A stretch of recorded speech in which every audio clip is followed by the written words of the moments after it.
ಮೇ ತಿಂಗಳಲ್ಲಿ ನಮ್ಮ ಕಾರ್ಯಾಚರಣೆಗಳ ವಿವರಗಳು ಅಂತಂದರೆ ಮಾದಕ ವಸ್ತುಗಳ ವಿರುದ್ಧ ನಾವು ಕ್ರಮ ಕೈಗೊಂಡಿರ್ತಕ್ಕಂಥದ್ದು ಒಟ್ಟು 26 NDPS ಪ್ರಕರಣಗಳನ್ನು ದಾಖಲಿಸಿಕೊಂಡಿದ್ದೇವೆ. 4 ವಿದೇಶಿ ಪ್ರಜೆಗಳು ಸೇರಿದಂತೆ ಒಟ್ಟು 40 ವ್ಯಕ್ತಿಗಳನ್ನು ನಾವು ಬಂಧಿಸಿದ್ದೇವೆ.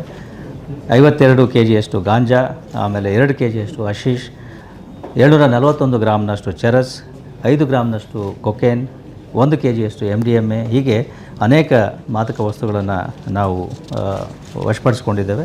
ಇವರೆಲ್ಲರ ಮೇಲೆ ಪ್ರಕರಣಗಳು ದಾಖಲಾಗಿದ್ದೇವೆ. ಹೀಗೆ ನಮ್ಮ ಮಾದಕ ವಸ್ತುಗಳ ಮೇಲಿನ ನಮ್ಮ ಕಾರ್ಯಾಚರಣೆ ನಿರಂತರವಾಗಿ ಸಾಗ್ತಾ ಇದೆ. ಹಾಗೆಯೇ ಬೇರೆ ರೀತಿಯ ಇತರ ಕಾನೂನು ಬಾಹಿರ ಚಟುವಟಿಕೆಗಳೇನಿದ್ದಾವೆ, ಅದು ಕ್ರಿಕೆಟ್ ಬೆಟ್ಟಿಂಗ್ ಇರ್ಬೋದು, ಗ್ಯಾಂಬ್ಲಿಂಗ್ ಇರ್ಬೋದು, ಈ ರೀತಿ ಒಟ್ಟು 218 ಪ್ರಕರಣಗಳನ್ನು ದಾಖಲಿಸಿ 431 ಜನರನ್ನು ನಾವು ಬಂಧಿಸಿದ್ದೇವೆ. 212 ಪ್ರಿವೆಂಟಿವ್ ಸೆಕ್ಷನ್ಗಳ ಅಡಿಯಲ್ಲಿ ಪ್ರಕರಣಗಳನ್ನು ದಾಖಲಿಸಿಕೊಂಡಿದ್ದೇವೆ. ಉಲ್ಲಂಘನೆ ಮಾಡಿರ್ತಕ್ಕಂಥ 5 ಜನರ ಮೇಲೆ ಕ್ರಮ ಕೈಗೊಳ್ಳಲಾಗಿದೆ. ಅವರ ಬಾಂಡ್ ಏನಿದೆ ಅದನ್ನು ಫೋರ್ಫಿಚರ್ ಕೂಡ ಮಾಡಿಕೊಳ್ಳಲಾಗಿದೆ. ಅನೇಕ ತಲೆಮರೆಸಿಕೊಂಡಿರ್ತಕ್ಕಂಥ ಆರೋಪಿಗಳನ್ನು ಅಂದರೆ LPR ಆರೋಪಿಗಳೇನಿದ್ದಾರೆ ಅವರುಗಳನ್ನು ಕೂಡ ಪತ್ತೆ ಹಚ್ಚಲಾಗಿದೆ. ಒಟ್ಟು 16 ಜನ ಈ ರೀತಿ LPR ಇರ್ತಕ್ಕಂಥವ್ರು.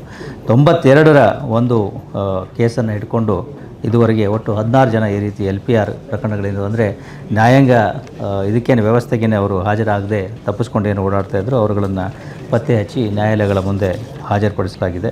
ಹಾಗೆಯೇ ರೌಡಿಗಳ ಮೇಲೆಯೂ ಕೂಡ ಬೇರೆ ಬೇರೆ ಕ್ರಮಗಳನ್ನು ಕೈಗೊಳ್ಳಲಾಗಿದೆ. ಪ್ರಿವೆಂಟಿವ್ ಆ್ಯಕ್ಷನ್ ಇರ್ಬೋದು, ತಲೆಮರೆಸಿಕೊಂಡಿರ್ತಕ್ಕಂಥ 10 ರೌಡಿಗಳನ್ನು ಬಂಧನ ಮಾಡಿರ್ತಕ್ಕಂಥದ್ದು, ಹಾಗೆಯೇ 5 ಜನ ರೌಡಿಗಳನ್ನು ಗಡೀಪಾರು ಮಾಡಿರ್ತಕ್ಕಂಥದ್ದು, ಹೀಗೆ ಈ ಎಲ್ಲ ಪ್ರಕ್ರಿಯೆಗಳನ್ನು ಕೈಗೊಳ್ಳಲಾಗಿದೆ.